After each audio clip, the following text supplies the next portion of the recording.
Peace be with you. My name is Allan Keislar. Although I'm in the United States, I'm always thinking about Pakistan. It's not an ordinary place. Pakistan is that place where, God willing, pure Islam will be reestablished. Pure Islam means love, truth, justice, and morality. So I'm happy to be back with my live chats. I was banned for a week from doing these chats. I don't know exactly why, violating Facebook's community standards. I don't know what standards I violated or how I did it, but in any case, it has something to do, I guess, with politics.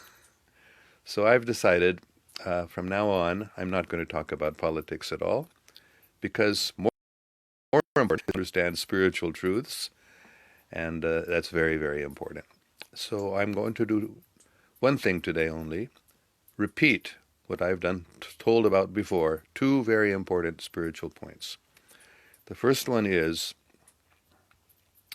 that there are many universes, and each universe has its own sub-creator. The original source of everything, whom we call Allah, or God with a capital G, usually.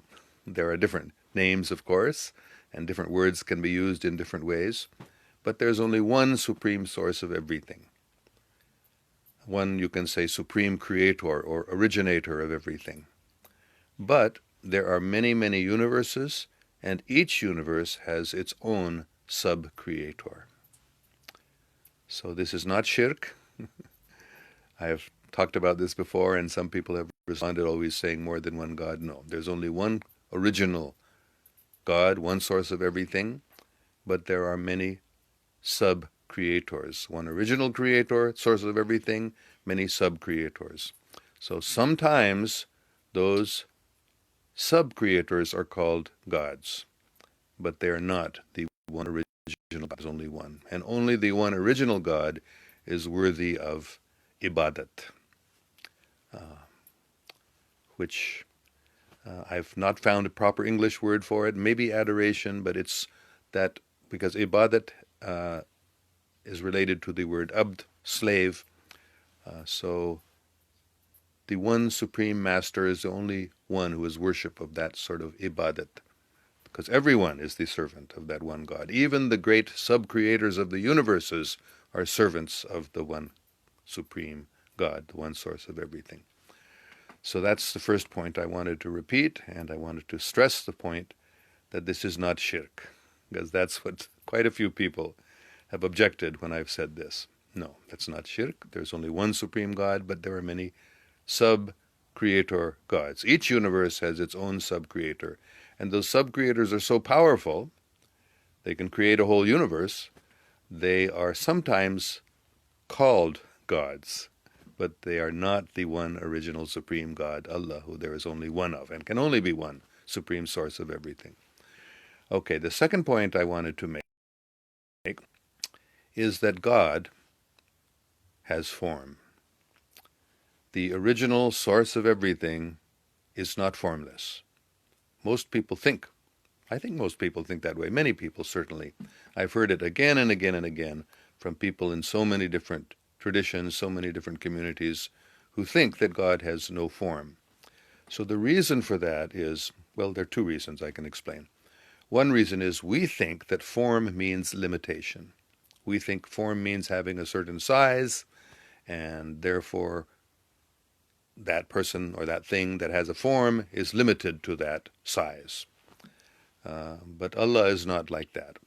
Allah is everywhere, but at the same time, He has form. So this is a very, very important point, because if the original source of everything did not have form, then where does the idea of form come from?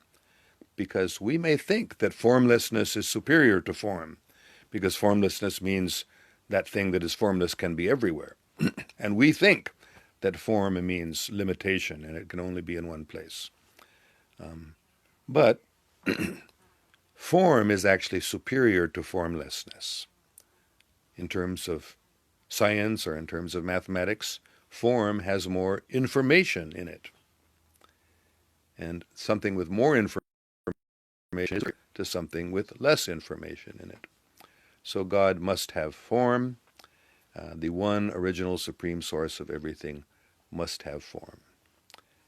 And although God is a light, God is light, and that light may be formless. God is spirit, and that spirit may be formless, but that is only one aspect of God. Every scripture that I know of, they have some idea similar to this, that God is light. And that light may be formless. But, as the Holy Quran says, that in the famous Nur verse, that Nur, that light, is Allah, but Allah is also a lamp, and a lamp in a niche even.